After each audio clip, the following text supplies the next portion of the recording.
The Beatles and Friends, Icons of Rock. Written by Geoffrey Giuliano. Narrated by Geoffrey Giuliano. It's what you think you know about George Harrison that can fool you. Dedicated students of Beatle lore might well be able to rattle off chapter and verse of the enigmatic guitar player's most obscure recording work, or the more philosophically inclined, details of his famous flirtation with Indian mysticism. Ex-lovers' caterwaulings, family squabbles, Beatle battles, and stories of his druggy days piled up end to end might well stretch around something or other, but the real man always seems to elude us, slipping away quicksilver fast, afloat on a sea of eternal publicity. Harrison has thus far always had the last laugh. Old George, I'm happy to report, is just too clever for them. 25 years on a treadmill like the Beatles' ever-whirling helter-skelter will do that to you. Harrison's Trojan horse approach to public adulation is not only extremely effective, but for the tight-lipped superstar undeniably essential. Look what happened to Lennon, one might well be tempted to argue in defense of George's well-known lust for privacy.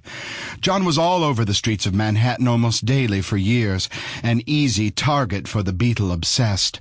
One look at the barbed wire and brick fortress George calls home, however, should tell anyone he plans to live a very, very long time.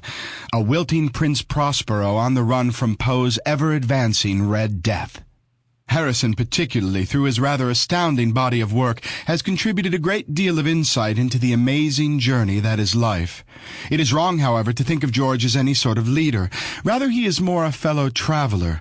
He would be the first to admit that as a spiritual seeker he is a rank amateur, a mystical punk with his head and heart in the heavens, but his feet still firmly fixed to the ground. As George's long-dead invisible mentor and founder of Friar Park, Sir Frank Crisp, inscribed over the stone portals of the great manor, "Scan not a friend with a microscopic glass. You know his faults, but let his foibles pass. Life is one long enigma, true my friend, so read on, the answer's at the end." Ringo Starr, on the other hand, is more immediately accessible, both as a human being and an icon. As the 24-karat grounding rod of the group, he played his drums admirably and remained intensely loyal to all three, despite their almost eternal bickering. For him, the Beatles had been a way to beat the mean streets of inner-city Liverpool, something he wisely never forgot. Any reference to Yoko Ono, of course, must be tempered with the idea that, although she definitely knew John better than just about anyone, her often abrasive, two-dimensional character and iffy artistic ability, coupled with her embarrassing lust for the limelight, throws into some question her current views on the man.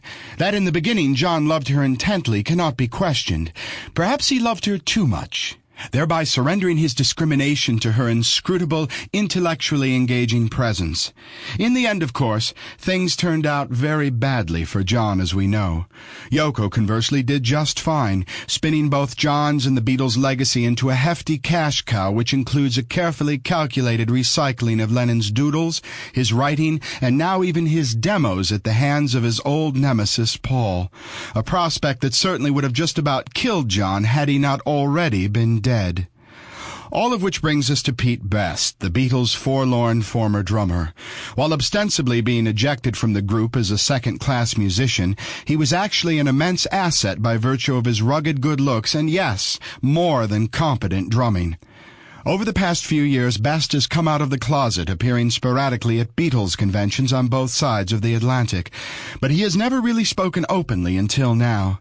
Finally, we offer you a few choice words from tormented Beatles manager Brian Epstein, and not on a particularly good day either.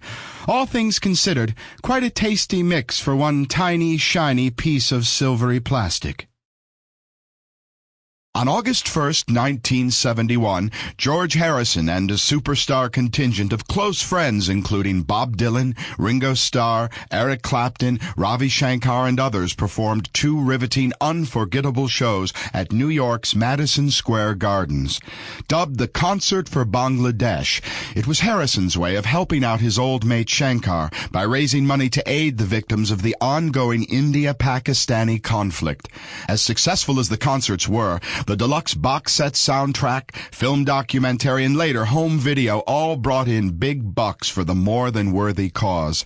In this piece, Harrison presides over a press conference in New York to announce the now historic event. Sample complete. Ready to continue?